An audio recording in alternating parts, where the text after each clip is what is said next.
On my granddaughter's 11th birthday, my daughter-in-law gave her a beautiful pink jewelry box.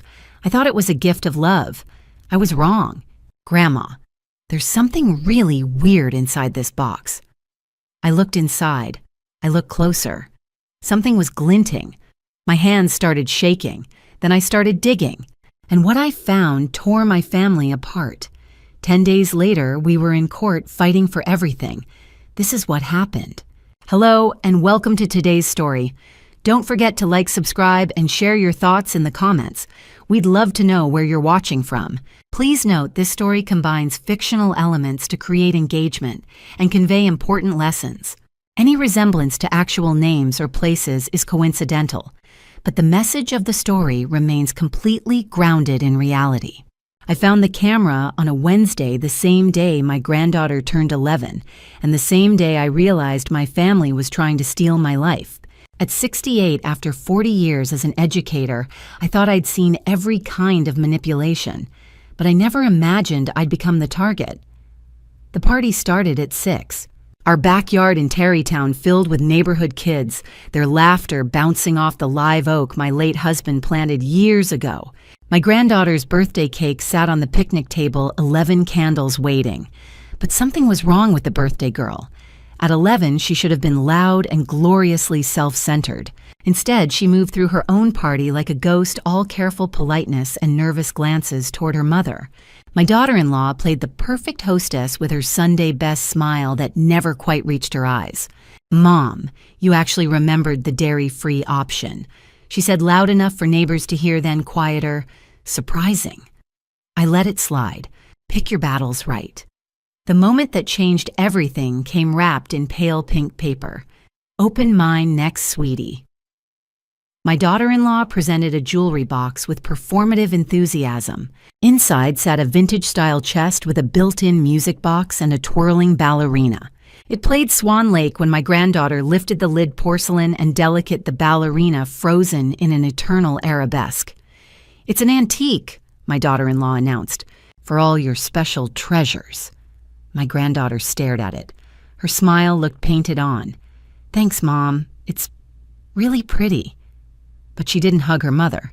She just set the box carefully on the gift table, her fingers lingering as if she wanted to say something. By 9 o'clock, my granddaughter was in bed, and I'd sent my son and daughter-in-law home. I was about to turn off her light when I heard her voice, small and frightened. "Grandma!" She was sitting up, hugging her knees.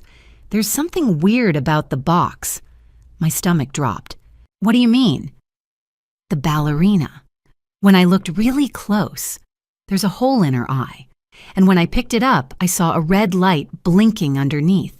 I crossed the room and picked up the jewelry box with trembling hands. I tilted it toward the lamp. There it was, a tiny lens embedded in the ballerina's left eye, no larger than a pencil eraser. I flipped the box over. Beneath the felt padding, a faint red LED blinked. A GPS tracker. My granddaughter's voice was barely a whisper. "Grandma, why would Mom give me something like that?" I sat on the edge of her bed, my mind racing. This wasn't a gift. This was surveillance equipment. Professional grade. Given to an 11-year-old child by her own mother. "I don't know, sweetheart," I said, keeping my voice steady, "but we're going to find out." That's when I noticed the drawings on her desk artwork I'd dismissed as doodles. I looked more carefully. Odd symbols, a stick figure behind bars, and on one page, written large in backwards letters, PLEH. Help. I looked back at my granddaughter. Her eyes were wide with fear. "Am I in trouble?" "No, baby, you're not in trouble." I pulled her close. "But I need you to trust me. We're going to figure this out together." After she fell asleep, I took the jewelry box downstairs. Rage came first, fury at my daughter-in-law, then fear. But beneath both, something crystallized determination. I'd spent 40 years protecting children. I wasn't stopping now, especially when the child was my own granddaughter. I picked up my phone. My friend Sarah answered on the second ring. "I need your help," I said. "Something's very wrong." I had 10 days to save my granddaughter, and the clock was already ticking. 20 minutes after I hung up, headlights swept across my living room. Sarah Mitchell's Subaru pulled into the driveway and she was out before I reached the door. Sarah was 66 a year younger than me. We'd taught together for 15 years. She had the sharp eyes of someone who'd spent decades spotting coach children rehearsed lies, parents building cases instead of showing genuine concern. "Show me," she said. I led her to the coffee table. Sarah pulled reading glasses from her purse and picked up the jewelry box carefully. She tilted it toward the lamp, studying the ballerina's face. Her expression shifted from curiosity to cold recognition. "There's a lens," she said quietly. She flipped the box over, peeled back the felt padding, and went still. The GPS tracker's red LED blinked steadily. "This isn't paranoia, Maggie. This is evidence." Something inside me loosened. Sarah believed me. "Why would Jessica do this?" Sarah asked, settling beside me. The floodgate opened. "She's been asking about my finances for months, how much the house is worth, whether I've considered assisted living. Last month she asked about power of attorney, just in case." Sarah's jaw tightened. "That's not concern. That's reconnaissance." She took my hands. "You're not alone." Relief hit me like a wave. "We need photos," Sarah said, reaching for her phone. She documented everything methodically. The jewelry box from multiple angles. Close-ups of the camera lens with her car key for scale.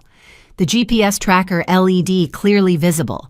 She narrated each shot, April 19th, 10:47 p.m. Surveillance equipment concealed in child's jewelry box. The precision steadied me. Sarah had turned my nightmare into documented fact. "You need a lawyer," she said, reviewing the photos. "Elder law specialist. I know someone, Linda Morrison. She handled my aunt's estate when my cousin tried to challenge it. Linda's tough. She protects vulnerable adults." My stomach nodded. "What if I'm wrong? What if there's some explanation?" "Maggie," Sarah's voice cut through my spiral. "You've been an educator for 40 years. You know the difference between concern and calculation. Trust your instincts." She was right. I'd spent decades reading parents spotting manipulation. I knew what I was seeing. I just hadn't wanted to believe my own daughter-in-law capable of it. "Call Linda first thing tomorrow," Sarah said, standing. "I'll text you her number. But until you know what you're dealing with, act normal. Don't let Jessica know you've found anything." After Sarah left, I stood outside Emma's room, listening to her breathe in the darkness. Then I crossed to her dresser and placed the jewelry box back where she'd left it. The movement triggered the music. Swan Lake played softly, the ballerina spinning the camera, watching. Tomorrow I'd call Linda Morrison. I'd start fighting back. Tonight, I'd pretend I knew nothing at all. The next morning, I found myself in Linda Morrison's office on the 3rd floor of a downtown building that had seen better decades. Linda was 52 with silver-streaked hair and sharp gray eyes that belonged to someone who'd spent 15 years defending vulnerable adults. Her office balanced professional and warm law books on shelves, family photos on the desk. "Sarah told me what happened," Linda said as I sat down. "Show me." I placed the jewelry box on her desk. Linda examined it with a magnifying glass, studying the camera lens, then flipping it over to inspect the GPS tracker. "Secure cam vendor," she murmured. "Commercial-grade surveillance. Not something you buy at a regular store." She looked up. "Mrs. Harrison, I need to make a call." She dialed, putting her phone on speaker. "Alex, I've got a surveillance device. Need IP trace and purchase records. How fast?" "Give me an hour," a younger voice replied. "Alex Kim," Linda explained after hanging up. "Digital forensics. If this device is transmitting, he'll find where it's going." At 9 o'clock, her phone rang. IP address 192.168 to 4578. Alex's voice came through the speaker. "Registered to Thornton and Associates. That's Brian Castellano's firm. And Linda SecureCam has sold 12 devices to Castellano's clients over the past 5 years." Linda's expression darkened. After she hung up, she turned to me. "Maggie Brian Castellano has been on my radar for years. He specializes in elder guardianship cases. What he actually specializes in is exploitation. She pulled up files on her computer. 4 cases in 5 years, same pattern every time. The names made my stomach turn. Warren Morrison, 2021. Assets worth $220,000. Guardianship granted, everything liquidated. Warren passed away in a state facility 8 months later. Helen Stevens, 2017. Linda paused. Helen was Patricia Stevens' grandmother. My mouth went dry. Jessica's grandmother, they've done this before. It appears so. Linda continued. Dorothy Kim, 2019, $190,000. Robert Sullivan, 2020, $240,000. He fought back but passed away before his appeal. She looked at me. That's over $800,000 across 4 people. The pattern is always the same: elderly target guardianship, petition, surveillance equipment, emergency hearing, liquidate assets, facility placement.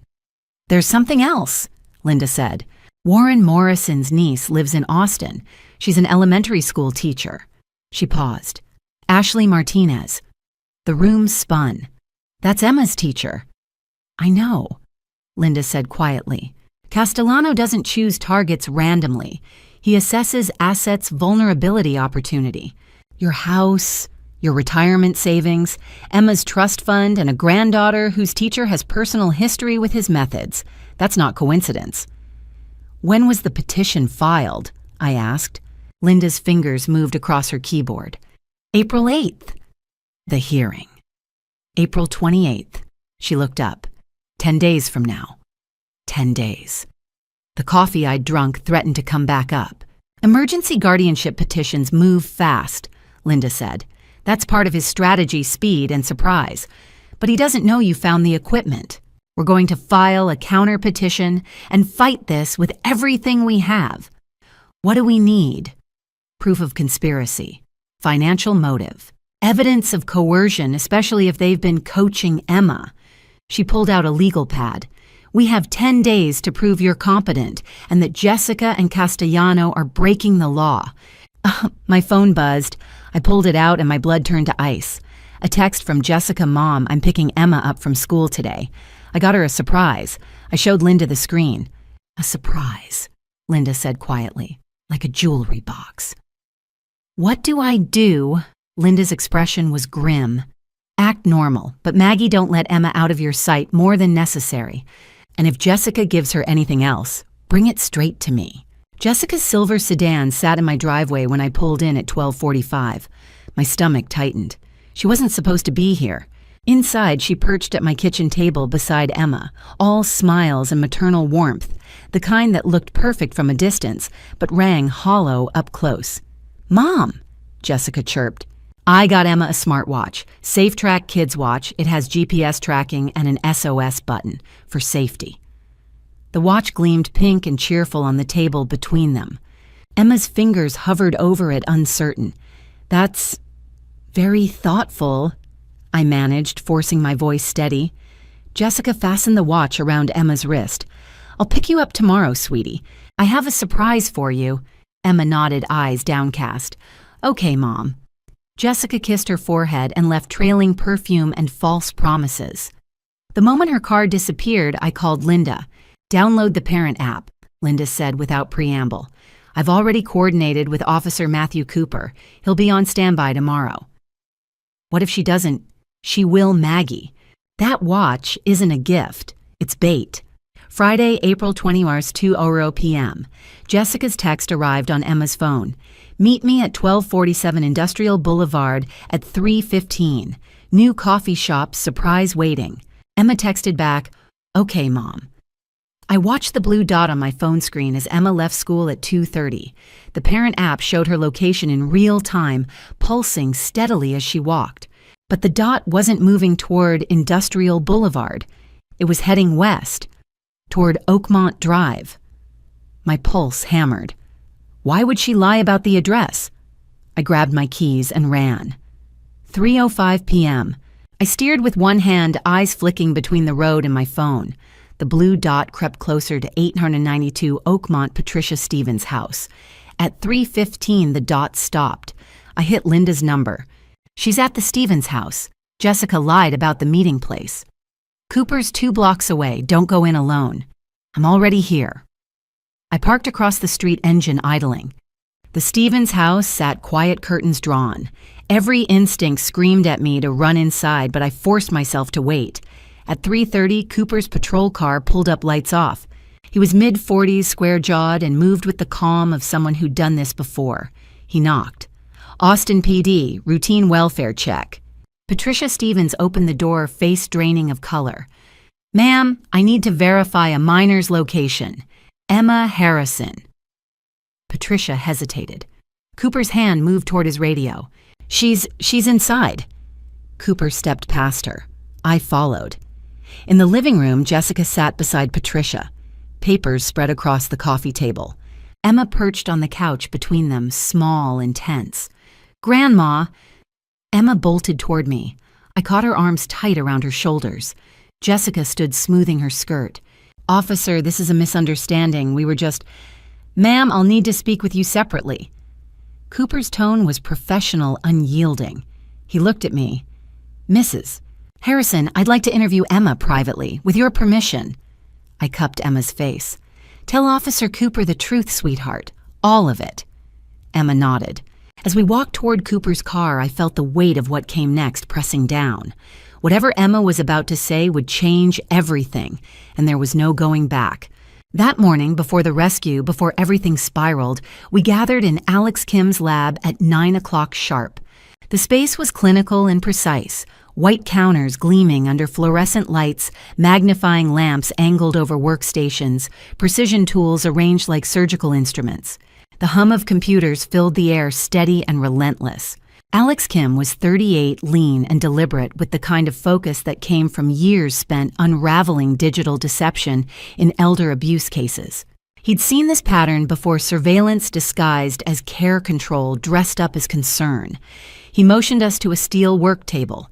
The jewelry box sat in the center, pink and innocent under the harsh light.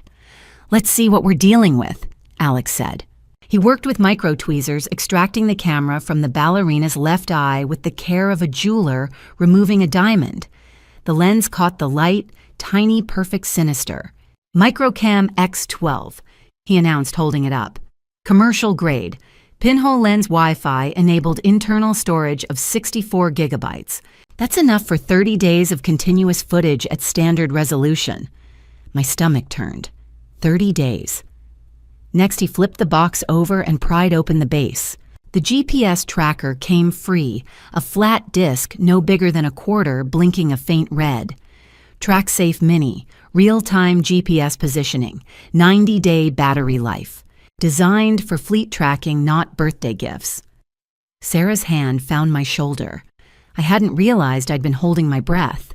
Linda leaned in. Can you trace where the data's going? Alex's fingers flew across his keyboard. Lines of code scrolled past. Then he stopped.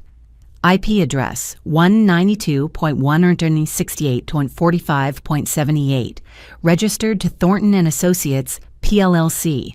Office location 1450 Lavaca Street, downtown Austin. Castellanos firm, Linda said, voice flat. Correct. Alex pulled up a transmission log. First data packet sent April 20th, 11:23 a.m., exactly 1 day after the device was given. I felt the words like a punch. They'd waited barely 12 hours. Transmission frequency, Linda asked. Every 15 minutes, 24/7. In the past 24 hours alone, 96 data packets. He switched screens. A map of Austin bloomed across the monitor, scattered with red dots. GPS log, Alex said. Every location Mrs. Harrison visited since activation. I stared. There was my house, a cluster of dots. Emma's school, the grocery store on Exposition, our church. And there, unmistakable, was Sarah's address on West 35th. They tracked every movement, Alex said quietly. The room felt smaller. I thought of Jessica's cheerful smile as she'd handed Emma the box. For you, sweetheart. Every word a lie. Every gesture calculated. Linda. I managed the petition. When was it filed? April 8th. Alex nodded. So they filed 12 days before surveillance began. They didn't gather evidence and then file. They filed first, then manufactured the evidence. Premeditated fraud, Linda confirmed. Her voice was steel. This wasn't a concerned daughter worried about her mother. This was a conspiracy. What are the legal implications? I asked. Illegal surveillance, elder abuse, conspiracy to defraud. If we prove Castellano orchestrated this and the IP trace helps, we're looking at disbarment. Criminal charges, possible jail time. Is this enough for court? Linda hesitated. It's strong. Very strong. But Castellano will call it circumstantial. He'll argue someone else had access to his network. We need direct proof coercion, financial motive witness testimony. Her phone buzzed. She glanced down and something shifted in her expression. What? I asked. She turned the screen toward me. Need to talk. Tonight. David, my son, who'd been distant and silent since Thomas passed, who'd stood by while Jessica made her plans. If David was reaching out now, something had broken. We meet him, Linda said. Tonight. Whatever he knows, we need it. I nodded, pulse racing. We had 7 days until the hearing, and the walls were starting to close in on Jessica and Castellano. Linda arrived at 8 that evening, laptop case slung over her shoulder. Sarah was already at my kitchen table, tea cooling in untouched cups. The house felt too quiet, too still, like the air before a storm. The SafeTrack watch has a feature most parents don't know about, Linda said, setting up her laptop. Ambient audio recording. Voice activated. It triggers on elevated speech patterns, stress keywords, certain emotional tones. Everything uploads automatically to the cloud. My chest tightened. Jessica gave Emma that watch. Exactly. And she had no idea it was documenting everything. Linda logged into the SafeTrack parent portal. A folder appeared on screen. 15 audio files spanning March 15th through April 20th. Total runtime, 45 minutes. 15 recordings, Linda said quietly. Over 5 weeks. Let's start with the first one. She clicked play. Recording. March 15th, 7:30 p.m. 4. Min Jessica. Tell the judge Grandma forgets things. Can you remember that Emma hesitant? But Grandma doesn't forget. Jessica firm, she's old sweetheart. She forgets her medication. You've seen it. Emma.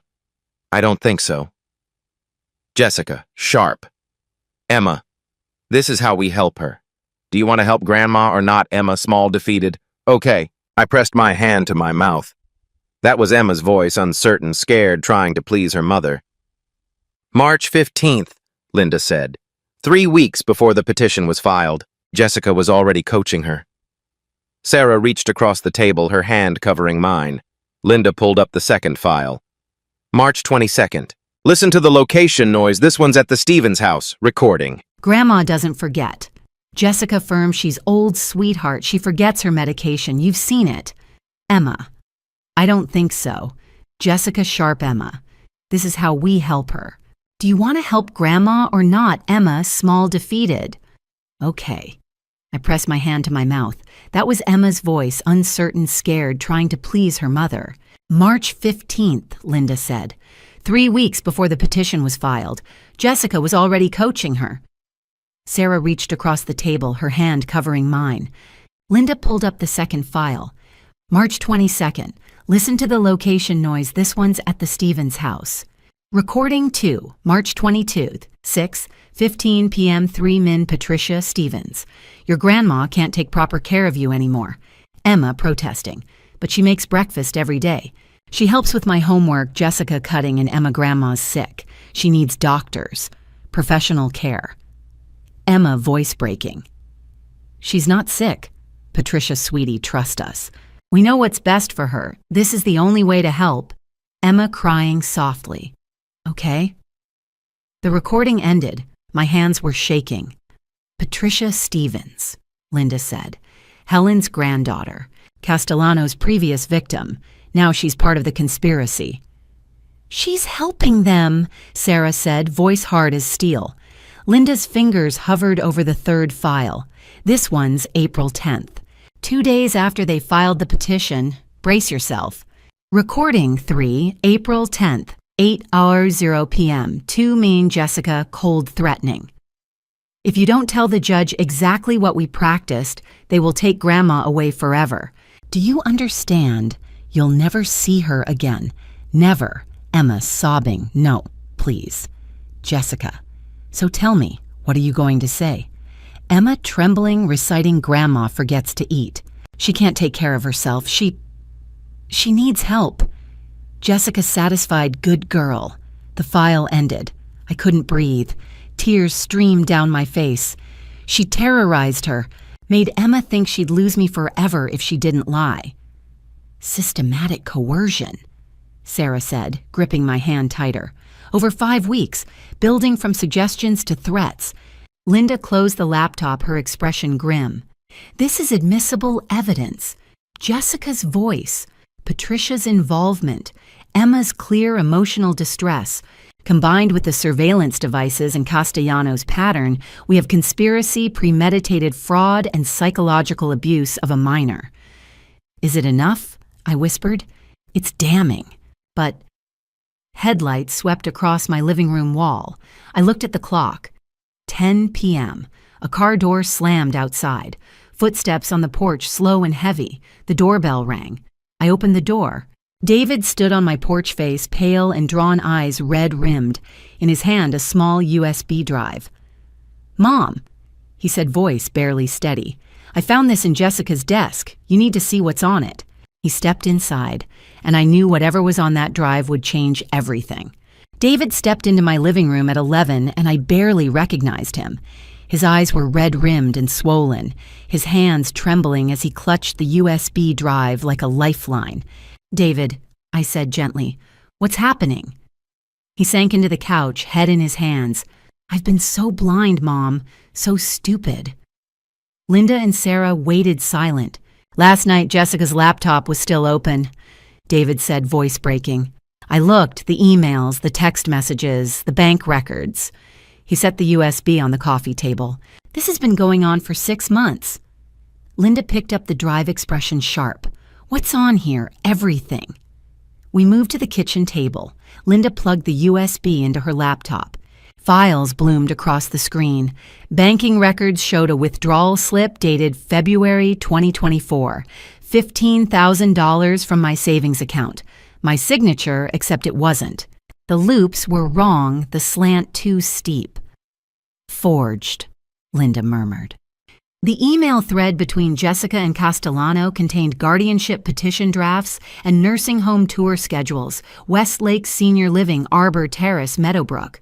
All premium facilities with monthly fees exceeding $5,000.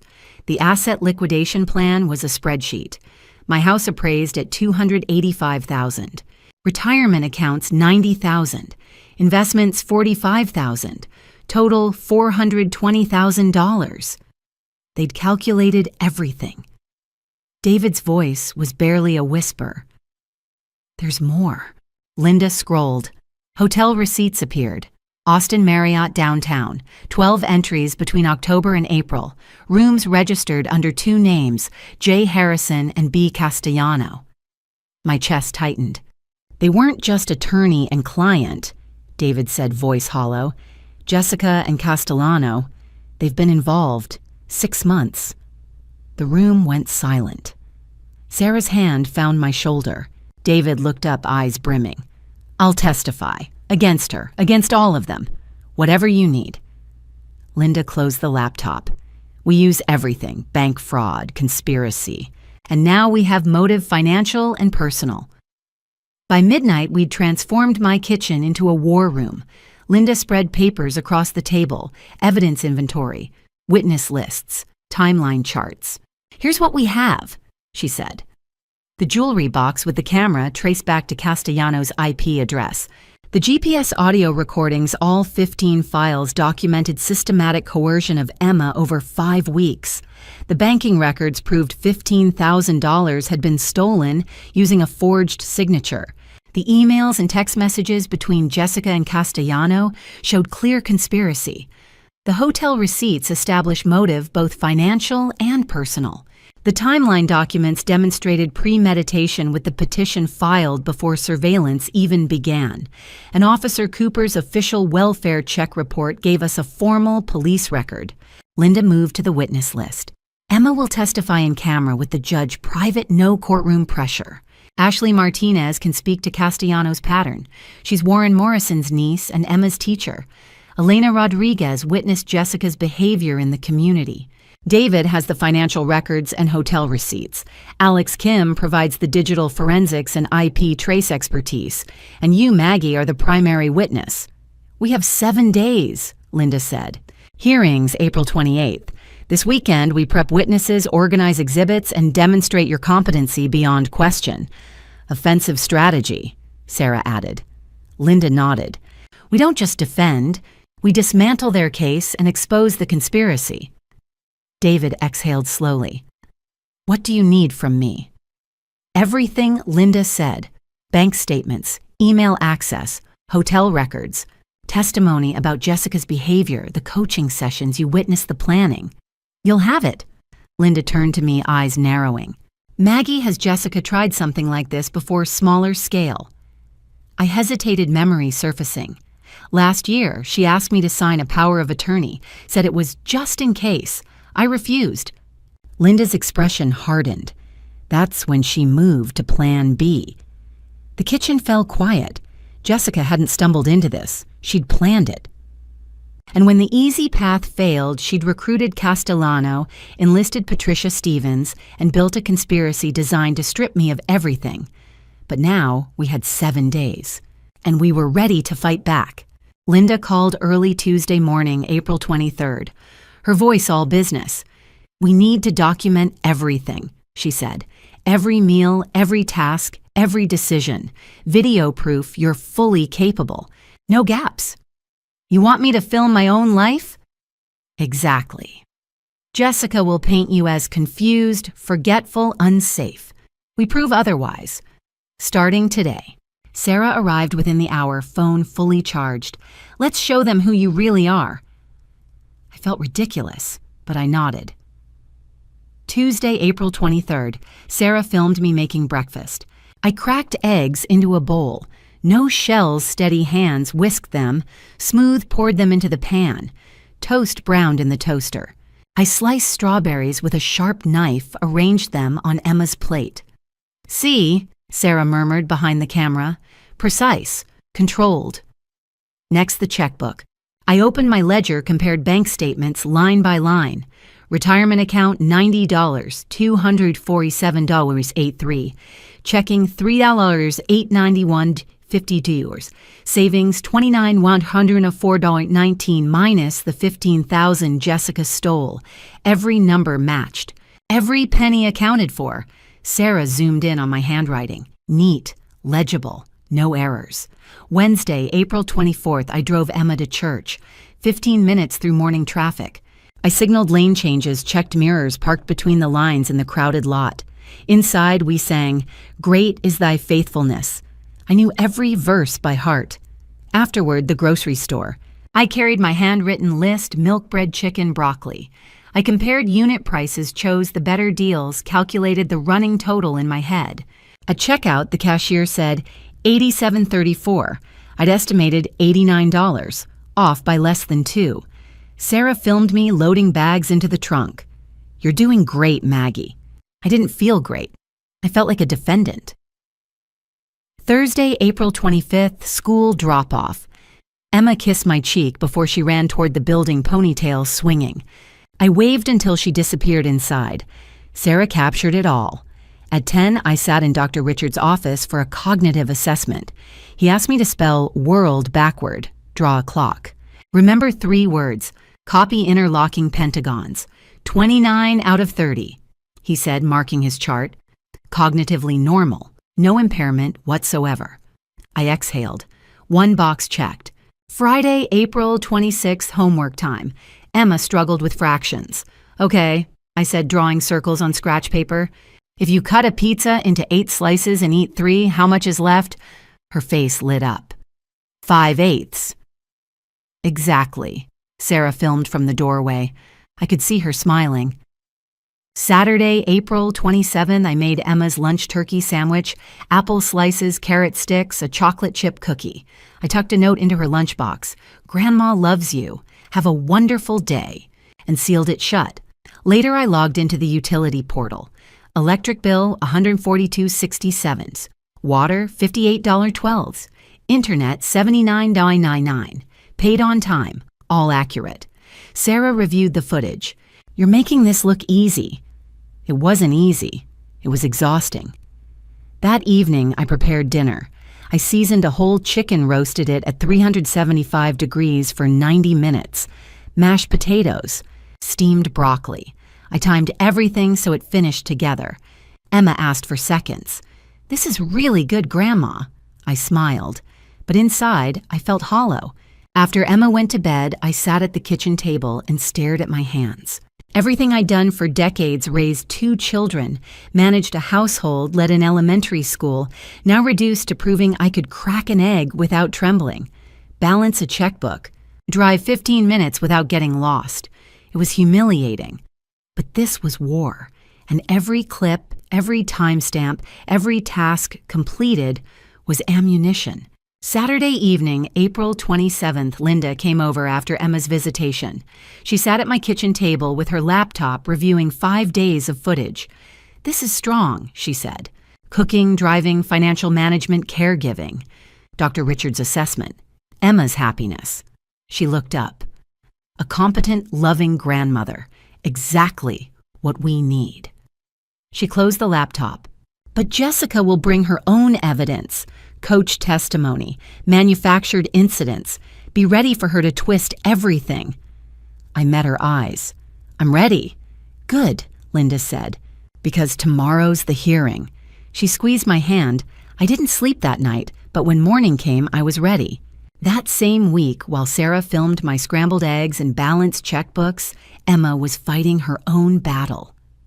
Wednesday, April 24th. That morning, Dr. Richards had confirmed my cognitive health with a score of 29 out of 30. That afternoon, I drove Emma across town to meet Dr. Lisa Brennan. Dr. Brennan was 45, court-appointed to assess Emma and prepare her for testimony. She had kind eyes, graying hair, and a voice that immediately made you feel safe.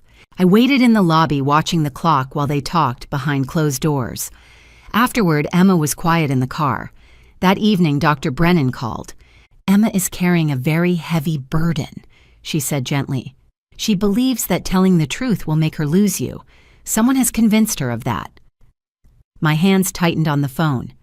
Jessica. Yes, we'll work through it together. Session 1, Wednesday afternoon.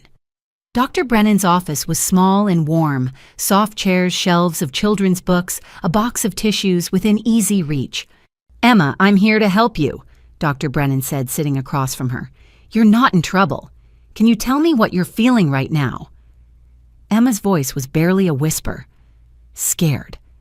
What are you scared of? That if I tell the truth, they'll take Grandma away forever. Who told you that? Emma looked down at her hands. My mom. Dr. Brennan nodded, making notes. Thank you for being honest with me, Emma. That takes real courage. Session 2, Thursday, April 25th. While I helped Emma with fractions at our kitchen table that evening, she told me what Dr. Brennan had taught her earlier. She said, telling the truth won't make me lose you, Grandma. She said, lying is what might. I held her close, blinking back tears. In the session, Dr. Brennan had practiced simple questions with her. What does Grandma make for breakfast? Does Grandma help with homework? How do you feel at Grandma's house? Emma's answers came easier each time. Scrambled eggs and toast.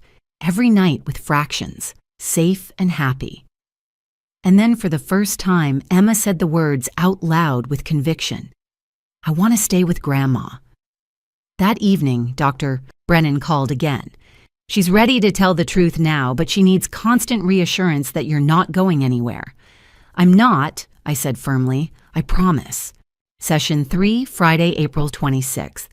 That morning, while I packed Emma's lunch with a note tucked inside, I thought about her session later that afternoon. When I picked her up, Emma walked to the car with her head higher, a small smile on her face. Dr. Brennan says I'm brave. You are, I said, squeezing her hand. Dr. Brennan met me at the door. Emma is ready. The judge will see her privately in chambers tomorrow. No courtroom, no audience. Just a conversation. She'll do beautifully. Saturday morning, April 27th.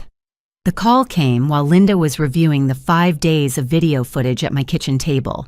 Court-ordered visitation this afternoon, Linda said, setting down her phone. Jessica gets Emma for 2 hours, 1 o'clock. I legally cannot stop it. My stomach dropped. After everything. With the GPS watch, Linda interrupted. Officer Cooper will be parked 2 blocks away. We turn their visitation into evidence. Saturday, April 27th, 1:00 p.m. I knelt in front of Emma, fastening the watch around her wrist. Battery full. SOS button glowing red. Remember what Dr. Brennan taught you? I said, keeping my voice steady even though my hands shook. Tell the truth, and if you need me, press this button. Emma hugged me tightly. I'll be okay, Grandma. 1:30 p.m. Stephen's house. GPS recording. Patricia. Stevens. Your grandma doesn't take her medicine properly anymore, does she? Emma, voice clear, steady. Actually, she takes it every morning. I watch her do it. Jessica tense, frustrated. Emma, don't be difficult right now. Patricia. When you talk to the judge tomorrow, remember that Grandma needs help. Emma, quiet but firm. I'm going to tell the judge the truth. Silence on the recording, then footsteps, a door closing. 3:00 p.m. pickup. I was parked outside at 2:55, hands gripping the steering wheel.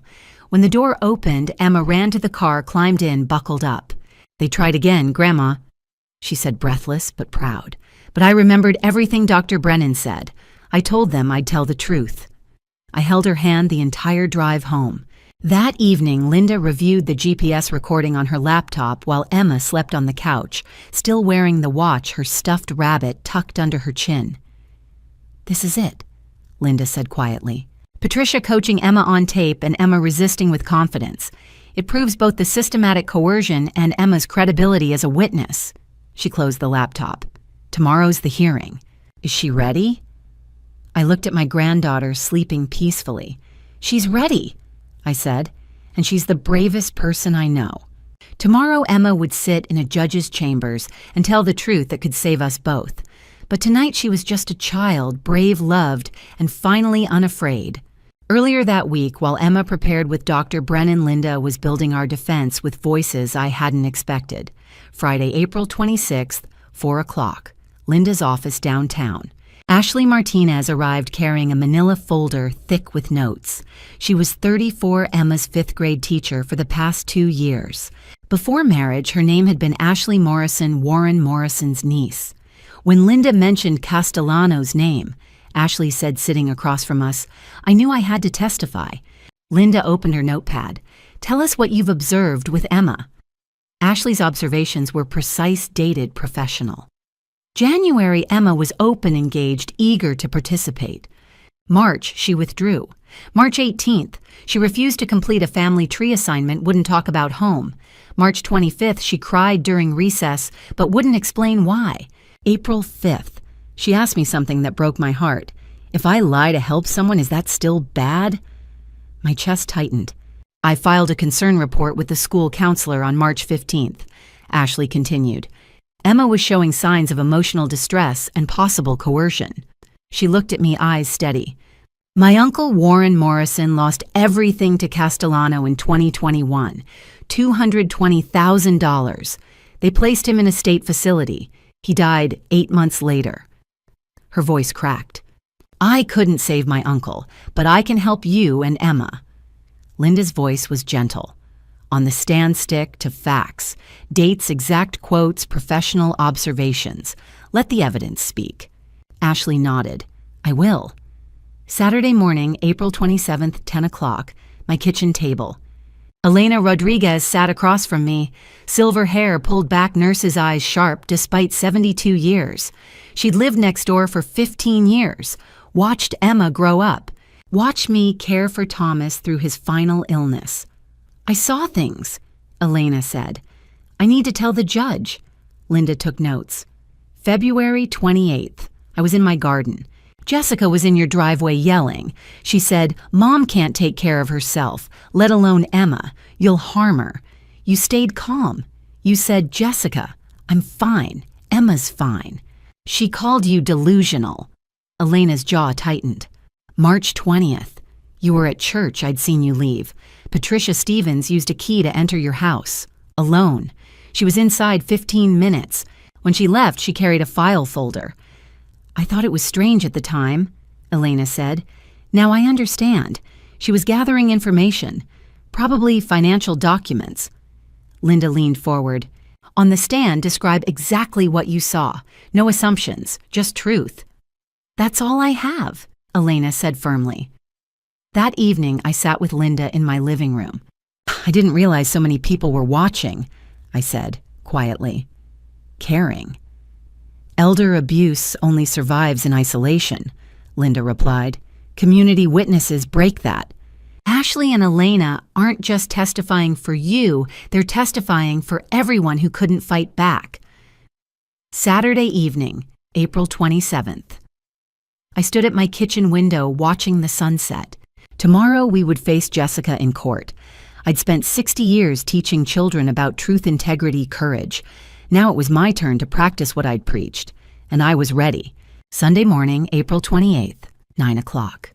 The Travis County Family Courthouse stood downtown, glass and steel gleaming in the morning sun.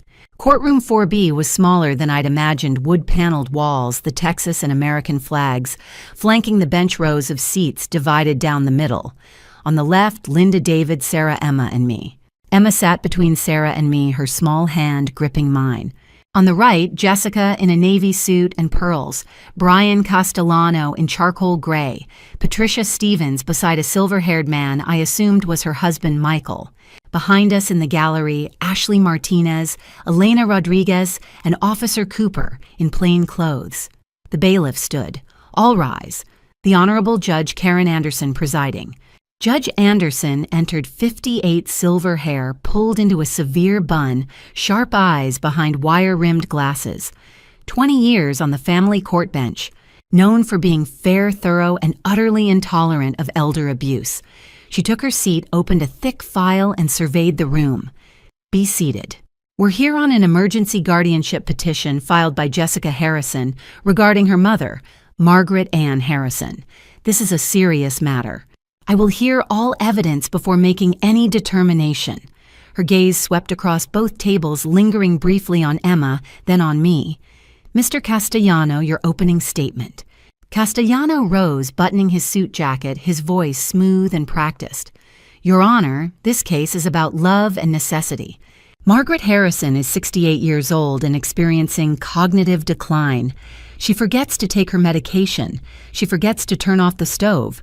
She becomes confused and represents a danger to herself and to her 11-year-old granddaughter, Emma, who lives with her. He gestured toward a stack of folders. Emma herself has reported that her grandmother frequently forgets to eat and appears increasingly confused. The petitioner has documented these concerns meticulously. He lifted a folder. Exhibit 1 photographs showing a disorganized kitchen, unwashed dishes, piling up in the sink, evidence of declining ability to maintain basic self-care. Exhibit 2, a typed and notarized affidavit from Jessica Harrison, detailing multiple incidents of dangerous forgetfulness. Exhibit 3, an incident report documenting a day when Mrs. Harrison left Emma alone and unsupervised for 3 hours. I felt Linda's hand on my arm. Stay calm. Jessica Harrison seeks only to protect her mother. Castellano continued, his tone earnest. She is not seeking to punish or control. She seeks professional guardianship to ensure her mother receives proper medical oversight and a safe living environment. This petition is motivated by love, Your Honor. We respectfully request emergency guardianship approval. He sat down confident. Judge Anderson made a note. Ms. Morrison, Linda stood, and her voice was steel wrapped in professionalism. Your Honor, this is not a case about cognitive decline. This is a case about financial exploitation and child coercion. She paused, letting the words land. Margaret Harrison is fully competent.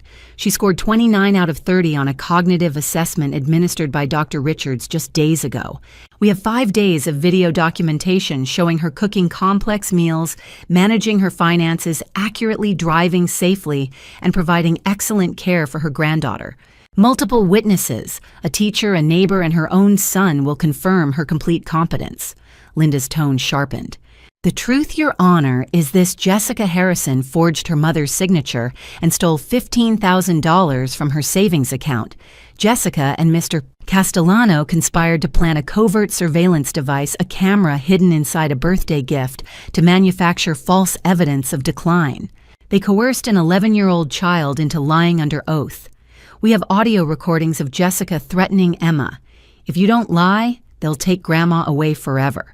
Gasps rippled through the gallery. Our evidence will show that the camera's IP address traces directly to Mr. Castellano's law firm. We will present bank records proving forgery and theft. We will play audio recordings documenting systematic psychological coercion of a minor. We will call witnesses who observed this conspiracy firsthand. Linda met Judge Anderson's eyes. Your Honor, the guardianship petition was filed on April 8th. The surveillance didn't begin until April 20th, 12 days later. They filed the petition before gathering any evidence. This was never about protection. This was premeditated elder abuse for financial gain. She paused. We request this petition be dismissed and the matter be referred to law enforcement for criminal investigation. Linda sat. The courtroom fell silent. Judge Anderson removed her glasses slowly, her gaze fixed on Castellano. Mr. Castellano, when did you file this petition? Castellano stood. April 8th, Your Honor. And when was the jewelry box with the camera given to Mrs. Harrison's granddaughter? Castellano hesitated, his confidence flickering. I'm not certain of the exact date, Your Honor. Judge Anderson's expression remained neutral, but her tone dropped a degree. Find out. If evidence was collected after the petition was filed, Mr. Castellano, that is a very serious problem. She replaced her glasses. Ms. Morrison, call your first witness. Linda stood. The defense calls Ashley Martinez. I exhaled slowly. The battle had begun. Ashley Martinez testified first: clear, professional, devastating. Emma's behavioral changes. The question about lying. Her uncle Warren Morrison destroyed by Castellano in 2021. The courtroom fell silent. Then Castellano stood. Your Honor, the petitioner calls Jessica Harrison. Jessica walked to the witness stand, was sworn in, and sat down. She looked pale, anxious. Castellano approached. Ms. Harrison, how long have you known your mother-in-law? 15 years, since I married David. Have you noticed behavioral changes recently? Yes. She's very forgetful, misses appointments, forgets medication. Specific examples. February, forgot to pick Emma up from school. Emma waited 45 minutes. March, expired milk in the fridge from January. Left the stove on twice. I smelled gas. Did Emma express concerns?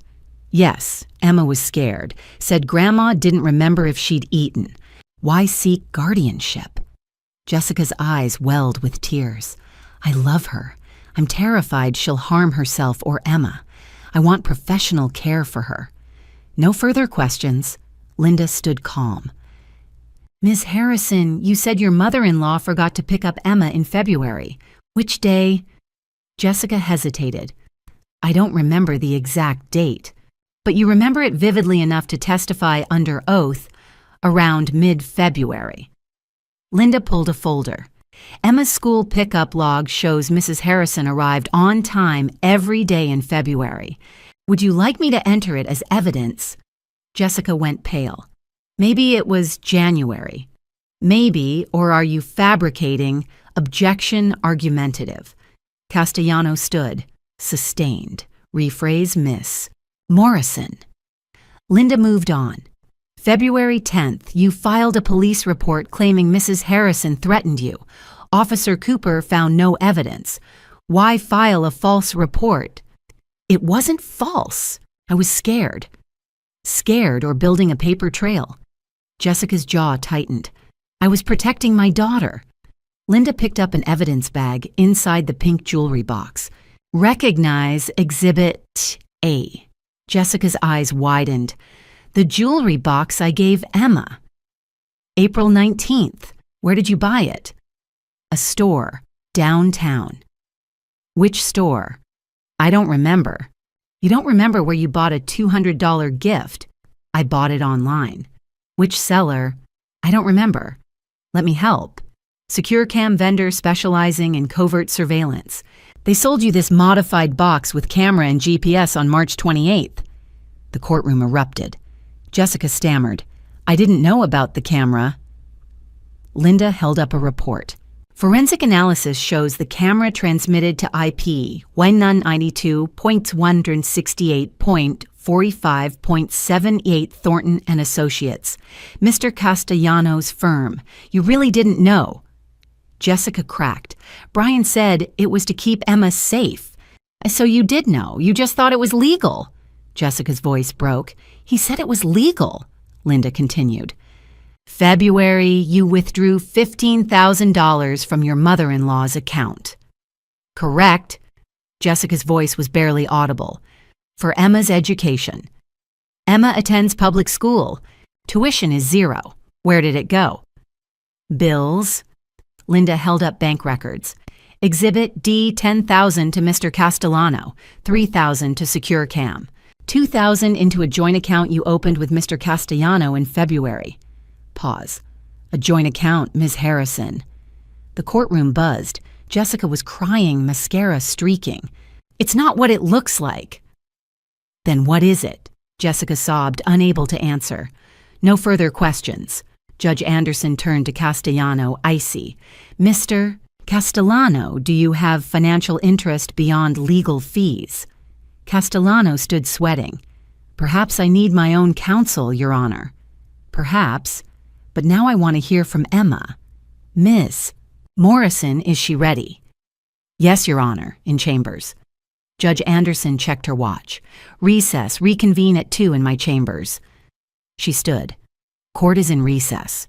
At 2 o'clock, we moved to Judge Anderson's chambers, a room behind the courtroom with bookshelves lining the walls, a large desk, and soft afternoon light filtering through tall windows. Emma sat in a small upholstered chair. Dr. Brennan sat beside her. Linda stood near the desk. A court clerk sat quietly in the corner with a recording device. Jessica and Castellano were not allowed inside. This was Emma's safe space. Judge Anderson sat across from Emma, her expression warm. Emma, this is just a conversation. You're not in trouble. I need to understand what's been happening. Okay. Emma's voice was small. Yes, ma'am. Linda held up a folder and pulled out several drawings. Emma, do you recognize these? Emma nodded. Those are my drawings. Can you tell the judge about them? Emma pointed to the first one. That's Grandma. Behind bars. Like in jail. Judge Anderson leaned forward gently. Why did you draw your grandma in jail, Emma? Emma's voice got smaller. Mom said they were going to take Grandma away. She said Grandma would have to go somewhere I couldn't visit, like jail. Linda held up the second drawing. And this one? Emma looked down at her hands. I tried to write the word help, but I wrote it backward, P-L-E-H. I thought if I hid it that way, maybe Grandma would see it, but Mom wouldn't. Why didn't you just tell your grandma directly? Emma's eyes filled with tears. Mom said if I told they'd take Grandma away forever, I'd never see her again. Dr. Brennan quietly offered a tissue. Emma took it, wiping her eyes. Linda pulled out another document. Emma, do you recognize this conversation? She showed Emma a transcript. Emma read the names at the top. That's Mom's voice. Can you tell the judge what happened? Mom taught me what to say. She made me practice it over and over. Judge Anderson's voice was gentle but firm. What did your mom want you to say? That Grandma forgets to eat, that she can't take care of me. Emma's voice cracked, but it wasn't true. Why did you agree to practice? Emma's tears came freely now. I was scared. Mom said if I didn't do it, they'd take Grandma away. I didn't want to lose her. Judge Anderson reached across the desk, not touching, just close enough to show she cared. Emma, your grandma loves you very much. You are not going to lose her. Do you understand? Emma nodded, wiping her face. Linda's voice was soft. Emma, what do you want? Emma looked up. She looked directly at Judge Anderson, her voice stronger now. I want to stay with Grandma. She takes really good care of me. She helps me with my homework every night. She makes me breakfast every morning. She's not sick. She doesn't forget things. Emma's voice was clear, certain. Mom lied. Judge Anderson nodded slowly. Thank you, Emma. You've been very, very brave. At 2:50, we returned to the courtroom. Emma didn't go back to the witness area. She sat beside me in the front row of the gallery, her small hand gripping mine tightly. I leaned down and whispered, I am so proud of you. She squeezed my hand. At the front of the courtroom, David stood and walked toward the witness stand. His face was pale but resolute. Across the aisle, Jessica sat slumped in her chair, mascara streaked, staring at nothing. Linda held the USB drive in her hand, the one David had brought that night in my kitchen. David had chosen a side, and from the look on Linda's face, I knew what he was about to reveal would finish what Emma had started. The truth was coming, all of it. At 3 o'clock, Linda stood. Your Honor, the defense calls David Harrison. My son walked to the witness stand. His eyes were red-rimmed. His hands trembled as he placed one on the Bible and swore to tell the truth. He looked 10 years older than he had a month ago. Betrayal had carved lines into his face. Linda's voice was gentle. Please state your relationship to Mrs. Maggie Harrison. David's voice was steady but barely. She's my mother. I love my mother. When did you first notice problems in your marriage? March. Jessica became secretive. She kept irregular hours, started locking her phone. What did you discover? David took a deep breath. On the evening of April 19th, Emma's birthday, I saw Jessica's laptop open and unlocked. I looked. I saw emails, text messages. Between whom? Jessica and Brian Castellano. Linda paused. What was the nature of these communications? At first, I thought it was attorney-client business, but reading them carefully, they weren't professional at all. They were involved with each other. Romantically, David nodded, his voice breaking. Yes. Did you find evidence? Hotel receipts, 15 of them, over 6 months. Linda picked up a folder from her table. Your Honor, I'd like to enter Exhibit H hotel receipts from the Austin Marriott downtown, dated October 2023 through April 2024. Rooms registered under the names J. Harrison and B. Castellano. The courtroom erupted in whispers. Across the aisle, Jessica was sobbing openly. Linda continued, What else did you discover, Mr. Harrison? Bank records. Jessica had accessed my mother's account. Linda held up documents. Please explain Exhibit D. February 15th, 2024. $15,000 withdrawn. The signature was forged. It wasn't my mother's handwriting. Where did the money go? David's jaw tightened. $10,000 to Castellano's law firm as a retainer. $3,000 to SecureCam for the surveillance equipment in the jewelry box. $2,000 into a joint bank account Jessica opened with Brian Castellano in February. A joint account, Linda repeated, opened in February before the guardianship petition was even filed. Yes. How did you know they planned to liquidate your mother's assets? David's hands clenched. I found a folder on Jessica's computer labeled Real Estate Sale.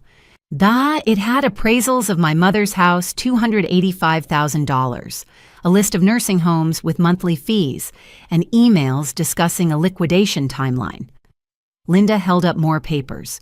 Exhibit I, Your Honor, emails between Jessica Patricia Stevens and Mr. Castellano. This one is dated March 5th. It reads, Once guardianship is granted, we must act fast. List the house within 30 days. Place her in a facility immediately. Split the money per our agreement. Judge Anderson read the email, her face hardening. David's voice was raw. They were planning to sell everything, put my mother in a facility, and split the money between them. Judge Anderson set down the document. She looked directly at Castellano. Mr. Castellano, stand up. Castellano rose, visibly trembling. Did you have a romantic and financial relationship with your client while representing her in a guardianship case against her mother-in-law? Castellano swallowed hard. Your Honor, I invoke my Fifth Amendment right against self-incrimination. Judge Anderson's expression was ice. Noted. Sit down. But I am referring this matter to the State Bar of Texas and the District Attorney's Office. She turned to Linda. Ms. Morrison, do you have additional evidence? Linda stood. Yes, Your Honor. Ambient audio recordings documenting 6 weeks of systematic coercion of an 11-year-old child. Judge Anderson's voice was steel. Play them. Linda opened her laptop. The courtroom speakers activated. The first recording began to play. Jessica's voice filled the room, calm, manipulative, threatening. Emma sat beside me in the gallery, gripping my hand tighter. The truth was finally completely, undeniably out. At 4 o'clock, Linda connected her laptop to the courtroom's audio system. Your Honor, she said, we have 15 recordings totaling 45 minutes. We'll play 4 representative excerpts spanning 6 weeks. Judge Anderson nodded. Proceed.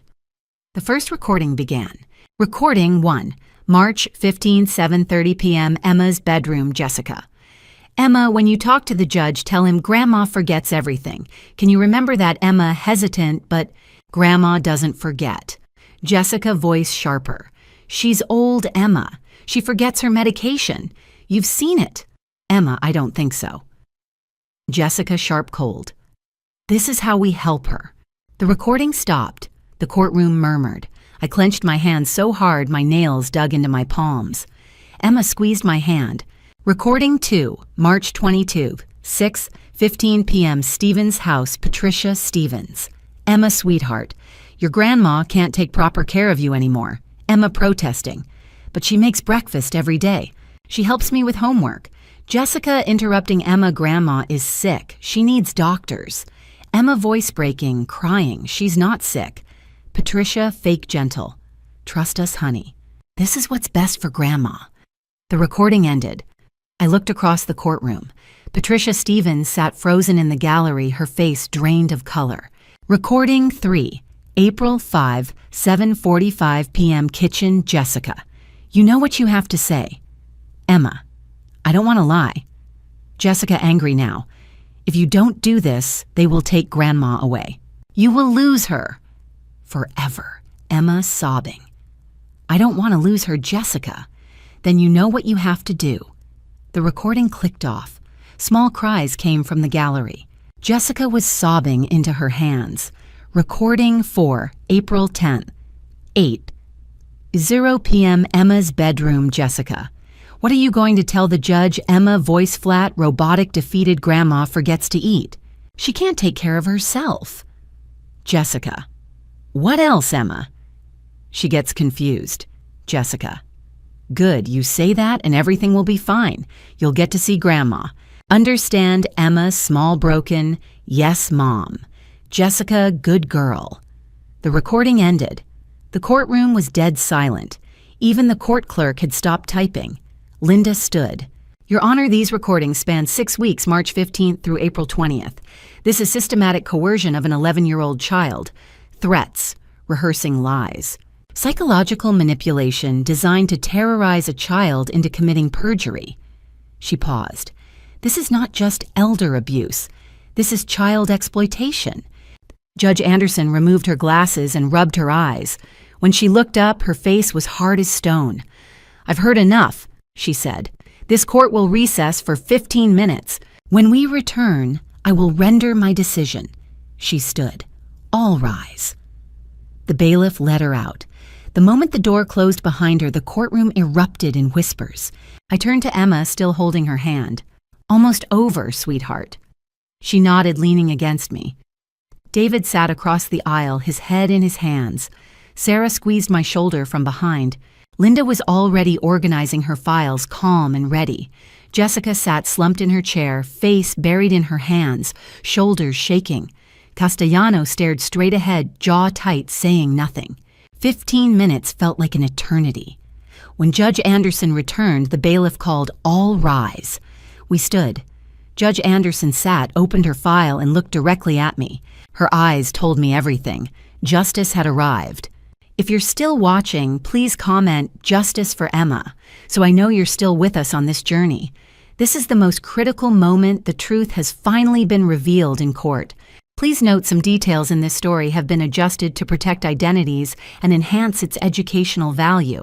But the message about protecting the elderly and children from abuse is entirely real. Stay with us to see Judge Anderson's final verdict. At 5:15, Judge Anderson returned to the courtroom. "All rise." We stood. Emma's hand was small and cold in mine. Judge Anderson sat, opened her file, and looked out across the courtroom. "I have reviewed all the evidence presented in this matter." She began, her voice clear and steady. "This case concerns a petition for emergency guardianship filed by Jessica Harrison, seeking authority over her mother-in-law, Margaret Ann Harrison." She paused, adjusting her glasses. "The burden of proof requires clear and convincing evidence that the respondent lacks capacity to care for herself. The petitioner has failed to meet that burden." My chest loosened, but I didn't breathe yet. "Mrs. Margaret Harrison is fully competent. Medical examination confirms normal cognitive function with a score of 29 out of 30 on standardized testing. Video documentation shows independent living skills. Multiple witnesses confirm she provides excellent care for her granddaughter." Judge Anderson's voice hardened. "Moreover, the evidence reveals this petition was not motivated by concern for Mrs. Harrison's welfare. It was a calculated conspiracy designed for financial gain and the manipulation of a minor child." She looked directly at Jessica. "The installation of covert surveillance equipment, which occurred after the petition was filed, constitutes invasion of privacy and elder abuse. The coercion of 11-year-old Emma Harrison to commit perjury is reprehensible. The audio recordings document systematic psychological abuse spanning 6 weeks." Jessica stared at the table, tears streaming down her face. "The financial evidence," Judge Anderson continued, "including a forged signature $15,000 in unauthorized withdrawals and a joint bank account opened between Ms. Harrison and her attorney, Mr. Castellano, demonstrates financial exploitation and conspiracy." She set down her notes. "Therefore, the court orders as follows: the petition for guardianship is denied. Emergency custody of Emma Harrison is granted to Margaret Ann Harrison, effective immediately. Jessica Harrison's parental rights are suspended pending a full custody hearing within 30 days. A no-contact order is hereby issued prohibiting Jessica Harrison, Patricia Stevens, and Michael Stevens from any contact with Emma Harrison or Margaret Harrison. Violation will be considered contempt of court." Judge Anderson turned to Castellano. "Mr. Castellano, your conduct is deeply troubling. I am referring this matter to the State Bar of Texas for disciplinary proceedings regarding conflict of interest, improper financial relationships with a client, and participation in elder abuse. I'm also referring this case to the Travis County District Attorney's Office for criminal investigation into guardianship fraud, financial exploitation, conspiracy, and child coercion." Castellano sat frozen. "You are not to contact Mrs. Harrison, Emma, or any witnesses in this case. Bailiff, please escort Mr. Castellano and Ms. Harrison from the courtroom." The bailiff moved forward.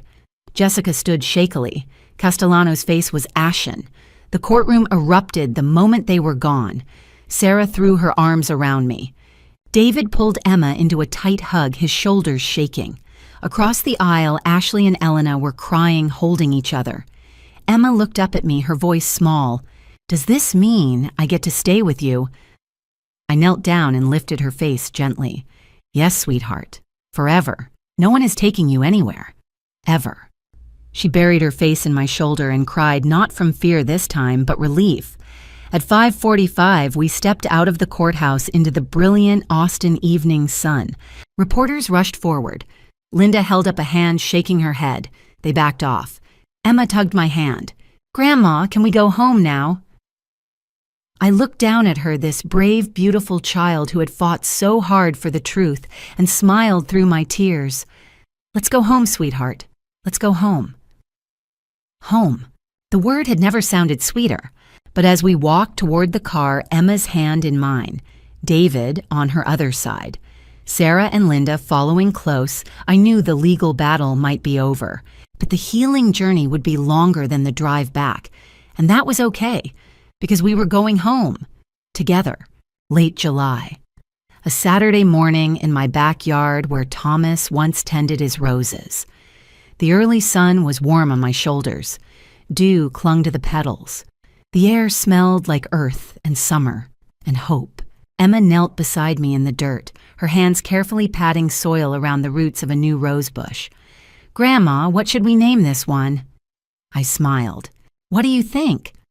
She tilted her head, considering. How about the Emma Rose? My throat tightened. Perfect. Grandpa Thomas would love it. She grinned and went back to planting. 3 months ago, we were fighting for our lives in a courtroom. Today, Emma's laughter filled the garden Thomas had built with his own hands. We had survived, and we were healing. Emma still saw Dr. Brennan every week. The nightmares that once came every night now only visited twice a month. At school, she'd become the girl who volunteered to tell the class about my brave grandma. And every Thursday, David came over for dinner, slowly, carefully rebuilding the relationship with his daughter. Jessica's parental rights had been terminated on June 15th. She'd moved to San Antonio with the Stevens family. The no-contact order remained in place. Brian Castellano was disbarred on June 30th.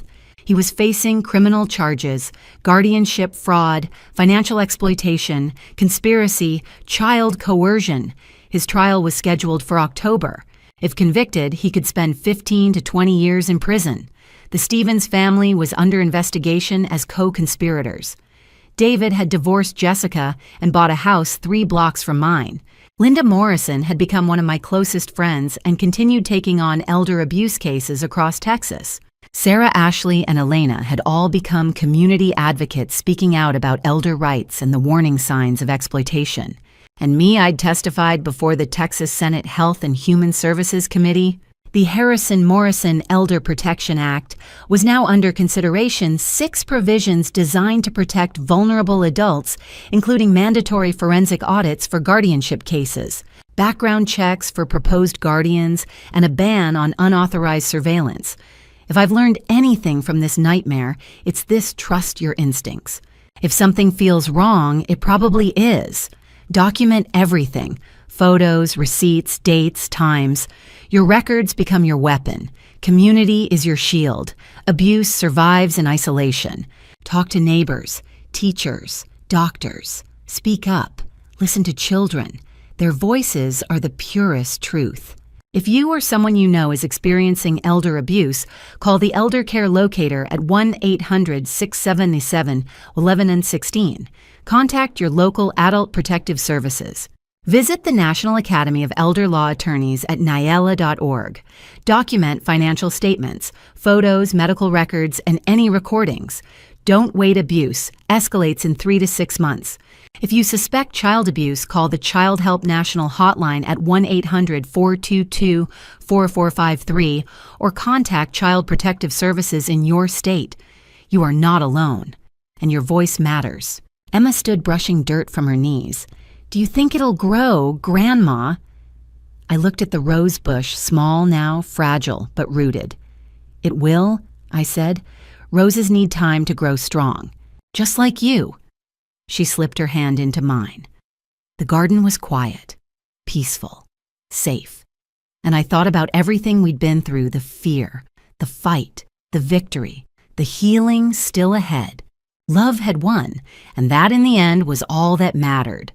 Looking back on this journey, I realize I trusted too much and stayed silent too long. Don't be like me. Don't wait until everything is nearly out of control before speaking up. If something feels wrong in your family, trust your instincts. God gave us that sensitivity to protect ourselves and those we love. The biggest lesson I learned from these family drama stories is document everything, trust your community, and especially listen to children. Emma tried to tell me through her drawings, but I almost missed it. Grandma stories like mine aren't rare. Many elderly people in family drama stories face exploitation from their own family members. God led me to Linda Sarah and the good people who stood by my side. Don't isolate yourself. Seek help early from lawyers, doctors, teachers, neighbors. The most painful family drama stories are the ones we let unfold in silence. These grandma stories teach us that silence protects abusers. God never abandons those who seek justice with sincere hearts. And grandma stories can have happy endings too if we dare to fight for what's right. Final note. This content contains dramatized storytelling elements for educational purposes. Some details are fictional, but the core lessons about recognizing financial and emotional abuse are real. If this style doesn't suit you, that's okay. Please seek content that better fits your needs.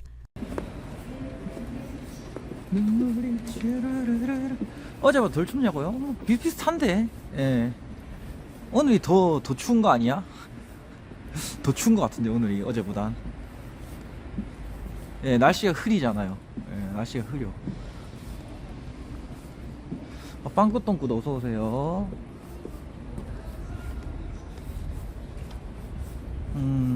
오늘은 일단은 예, 체조부터 먼저 좀 하고 갑시다. 오랜만에 좀 체조 좀 하자야.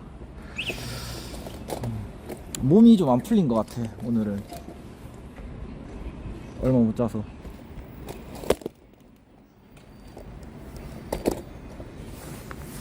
뭐 날씨는 뭐 항상 똑같죠. 뭐 춥지. 예.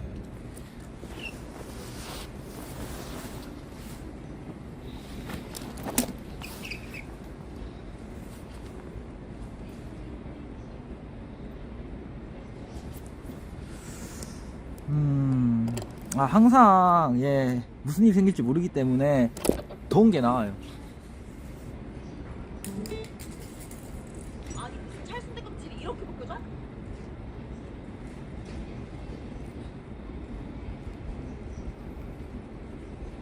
에어비앤비로? 항상 무슨 일이 생길지 모르기 때문에 우리는 패딩을 입고 와야 된다. 예. 갑자기 추워질 수 있기 때문에 겨울이니까. 예, 이것만 하고 좀 음료수 마시면서 좀 얘기 좀 합시다.